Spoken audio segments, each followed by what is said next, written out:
Imagine for a moment that you wake up tomorrow and, magically, every person on the planet speaks exactly the same language as you.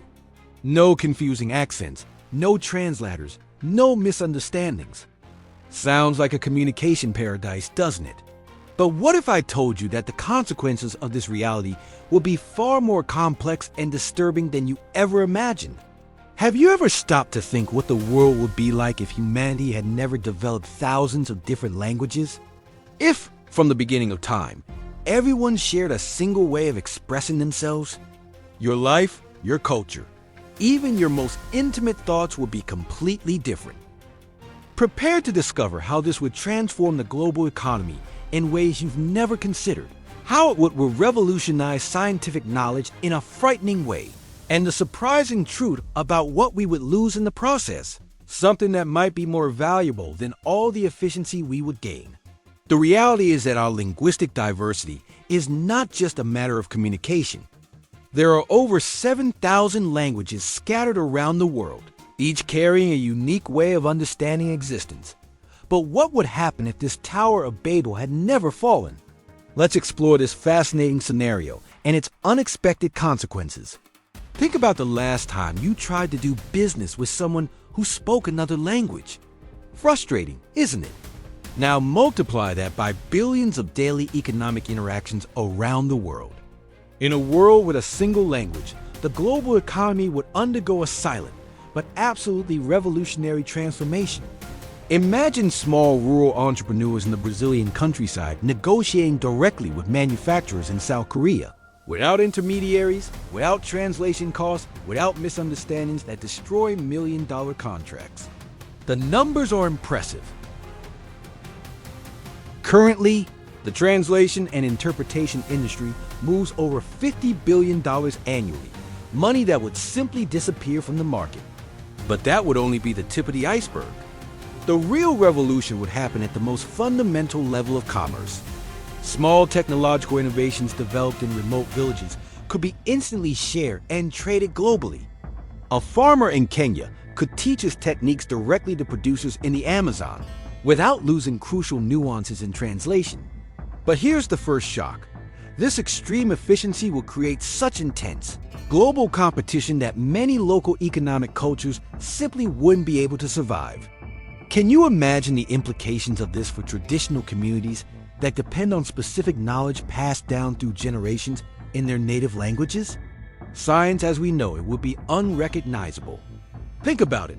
Right now, brilliant researchers around the world are making extraordinary discoveries. But many get stuck in linguistic bubbles for years before being translated and shared. In our alternative world, every scientific breakthrough would be instantly accessible to all humanity. A medical student in rural India could access the latest Harvard research the moment it's published, without waiting for translations or interpretations that sometimes distort crucial concepts. Scientific collaboration would reach unimaginable levels.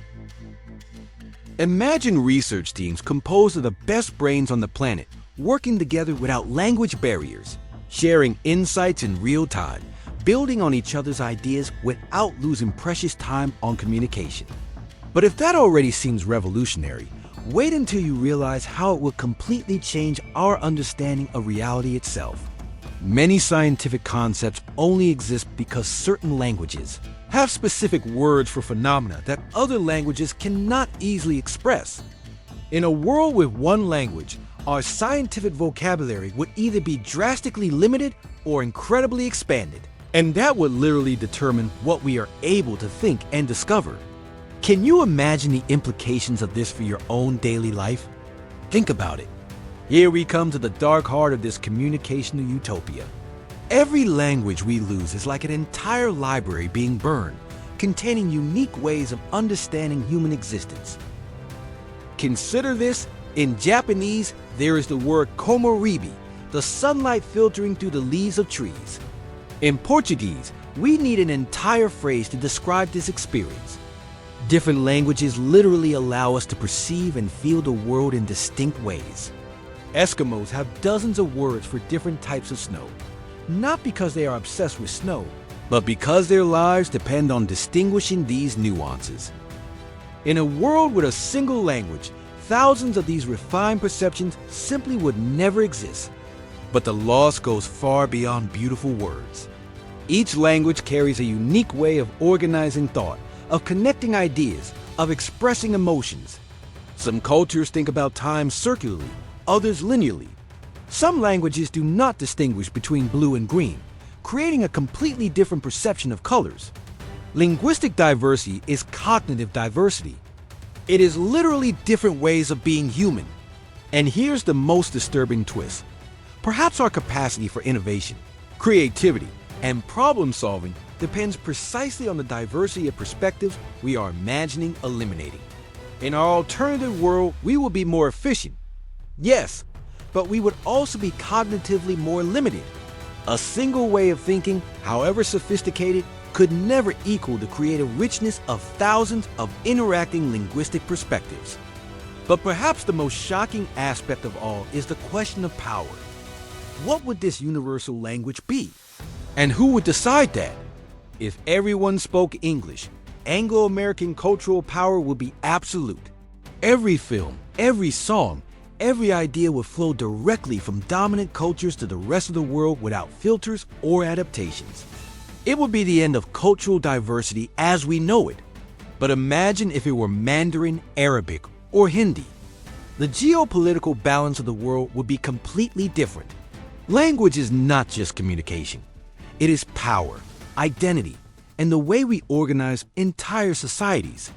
In our alternative scenario, conflicts that are currently softened by the need for diplomatic translation and interpretation will become explosively direct. Insults, provocations, and cultural misunderstandings would no longer have the natural barriers that linguistic difference creates. On the other hand, resistance movements and popular organization could coordinate globally with frightening efficiency. Imagine simultaneous protests organized instantly on all continents, globally coordinated revolutions, or social movements that would spread through humanity like wildfires. Global democracy would become theoretically possible, but also dangerously volatile. Fake news could spread throughout humanity in a matter of hours, without the natural barriers that different languages create today. If you're finding this journey through alternative history as fascinating as we are, smash that like button so we can continue unraveling these incredible scenarios. Now, get ready to discover how this would transform our most fundamental identity as human beings. We now reach the deepest point of our exploration, how a universal language would change our very humanity. Your personality is partially shaped by the language you speak. Bilingual people frequently report feeling like slightly different people when they switch languages. This happens because each language activates different neural networks, different ways of processing emotions and memories. In a monolingual world, we lose this internal multiplicity. All of us would be, in a sense, a more uniform version of humanity. Our jokes would be similar, our metaphors shared, our poetry limited by the same linguistic structures. But here's a fascinating possibility. Perhaps we would develop completely new forms of cultural differentiation. Without language barriers, differences would manifest through art, music, rituals, or even extremely sophisticated body languages. Or perhaps the opposite, a cultural homogenization so profound that human creativity itself would follow predictable patterns, limited by the unique thought structure that a single language imposes. Education would be revolutionized. Children around the world would have immediate access to the same resources, the same stories, the same concepts. This would create a truly global generation, but also potentially devoid of the richness that comes from the diversity of perspectives. If these explorations of alternative timelines spark your imagination, subscribe to the channel so you don't miss our next journeys through worlds that could have existed. Let's now move to our final conclusion on this scenario, which will leave you thinking for days. So, what have we discovered on our journey through this alternative world? 3 fundamental insights that completely change how we see our current reality. First, maximum communicational efficiency comes at a cognitive price. We will gain speed but lose depth. Second, The power of a universal language will be simultaneously democratizing and totalitarian, connecting humanity, while dangerously concentrating cultural influence. Third, our linguistic diversity is not an obstacle to be overcome, but the very source of our creativity and adaptability as a species. The Tower of Babel, traditionally seen as a divine punishment, may have actually been humanity's greatest gift. Our 7,000 languages are 7,000 different ways of being human. 7,000 creativity laboratories operating simultaneously, 7,000 backup systems for our cultural survival. In a world where artificial intelligence already translates in real time and language barriers diminish every day, perhaps our mission is not to eliminate linguistic diversity, but to preserve it. Every language that dies takes with it unique ways of understanding existence that we can never recover. This leads us to a profound reflection. In our pursuit of efficiency and global connection, are we inadvertently moving towards the world we explored today? And if we are, is that truly what we want?